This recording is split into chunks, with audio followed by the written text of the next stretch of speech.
Darkness was never strange to Adam, but this time the darkness was looking back at him.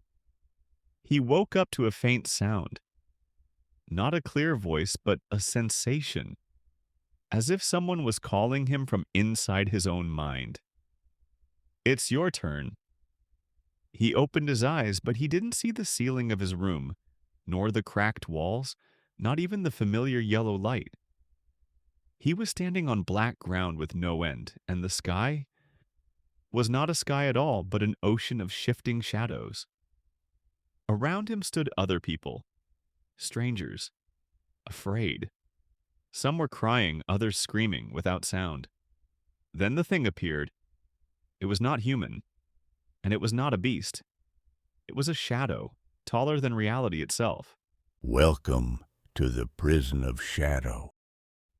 Its voice was not heard. It was planted directly inside their minds. Each one of you will receive an ability, but every ability has a price. Black light began to touch everyone. Screams, bodies trembling, eyes changing. When it reached Adam, the shadow stopped. For the first time, it hesitated. This is strange. You carry neither light nor darkness. Adam felt a sharp pain in his chest, as if something was being torn out from within him. Then he heard the whisper again. But this time, it didn't come from the shadow. I finally found you. He turned around and saw his shadow not moving with him. It was standing still, looking at him, and smiling. Your ability is simple, said the towering shadow. You will not die. A heavy silence. But your shadow will live instead of you. And everything went dark. Chapter 2. The Separation. Consciousness returned to Adam slowly, as though his soul were being dragged back from the bottom of an endless abyss. The first sensation was cold. Not the cold of stone or air, but the cold of a thought that should never exist. He opened his eyes. He lay upon a floor of dark stone, ancient and cracked. The walls towered above him, broken and decaying. And the light was not light at all, but a dull, gray glow without source or mercy.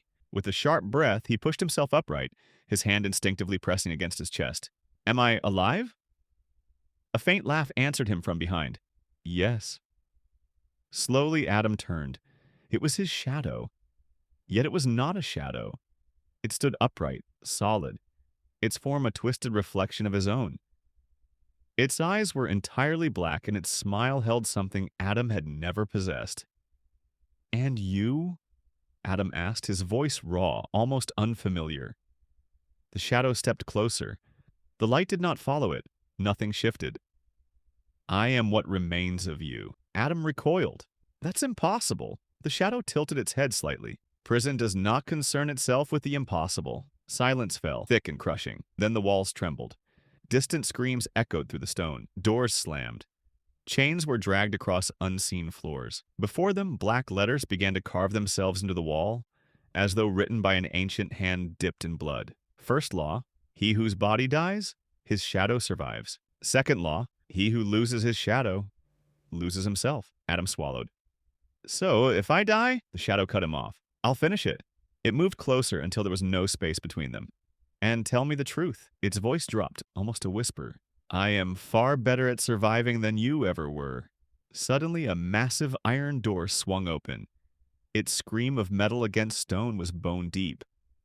Beyond it stretched a long corridor, endless, lined with figures of shadow, each walking alone. Then the prison spoke, a voice without sound, a presence without form. The first test begins now. Adam looked at his shadow. And if I refuse? The shadow smiled again, wider this time. Here, refusal is simply another kind of death. The shadow stepped forward, leaving Adam behind. And for the first time, Adam wondered, who is truly imprisoned? The body, or the thing that inhabits it?